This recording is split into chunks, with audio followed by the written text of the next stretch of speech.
ஆண்டவராகிய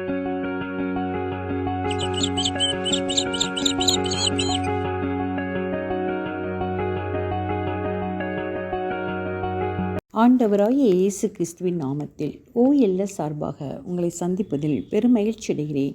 இன்றைய தியான வசனம் பிலிப்பியர் 3 இறைவசனம்.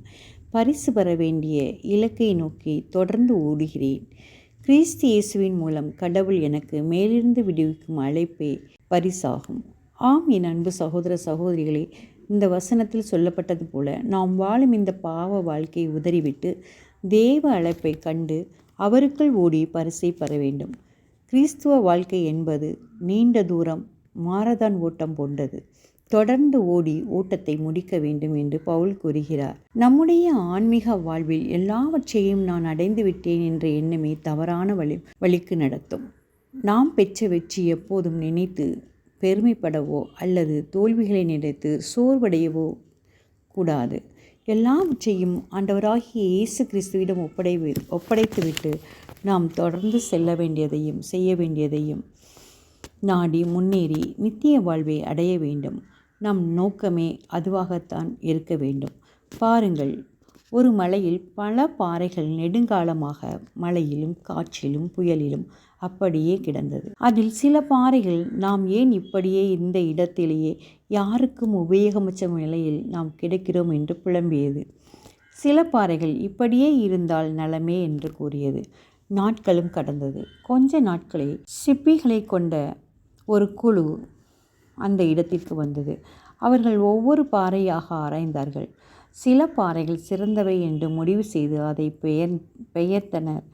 புலம்பிய பாறைகள் தங்களை விட்டு கொடுத்து சுலபமாக அவர்களால் பெயர்ந்தெடுக்கும்படி இருந்தது.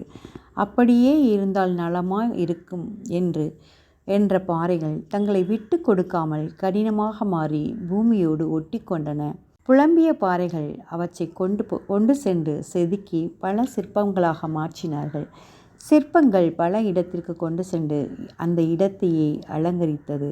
தங்களை விட்டு கொடுக்காத பாறைகள் இருந்த இடத்திலே யாருக்கும் பயன் இல்லாமல் போனது.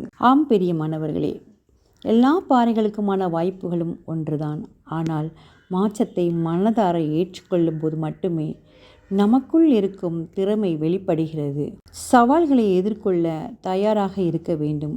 வாழ்க்கை என்பது மேடுகளும் உண்டு, பள்ளங்களும் உண்டு. நமக்குள் இருக்கும் தாளந்துகளை வெளிக்கொண்டு வர வேண்டும். நமக்குள் புதைந்து கிடக்கும் உள்ளாற்றலை இயேசு கிறிஸ்துவின் வார்த்தைகளால் மனதில் நிரப்பி அதை பேர் ஆற்றலாக்க வேண்டும். சிந்திப்போம், வாழ்வாக்குவோம். நாம் ஜெபிப்போமா? மகா பரிசுத்தமான எங்கள் அன்பின் பரலோக பிதாவே, அப்பா, அந்த நாளை தந்த கிருபைக்காய் உமக்கு நன்றி செலுத்துகிறோம். ஆமாண்டவரே, இந்த வார்த்தையின் மூலம் நீர் எங்களோடு கூட நீர் பேசிக்கொண்டிருக்கிறீரே, அதற்காய் உமக்கு நன்றி செலுத்துகிறோம். ஆமாண்டவரே, பரிசை பெற வேண்டிய இலக்கை நோக்கி தொடர்ந்து ஓட கிறிஸ்து இயேசுவின் மூலம் எங்களுக்கு அழைப்பு விடுத்த மேலான அன்பிற்காய் உமக்கு நன்றி செலுத்துகிறோம். ஆமாண்டவரே, நித்திய வாழ்வு என்னும் பரிசை பெற அப்பா, நாங்கள் இந்த வாழ்வில் எல்லா இன்னல்களையும் தாங்கிக் கொள்ள நீர் எங்களுக்கு பலன் தாரும்.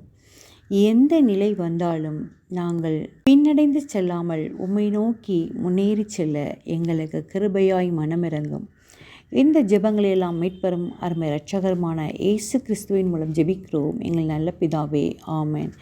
இந்த நாள் ஆண்டவராகிய இயேசு கிறிஸ்துவின் வார்த்தை என்னும் பரிசை பெற அவரை நோக்கி வருவோம். Praise the Lord.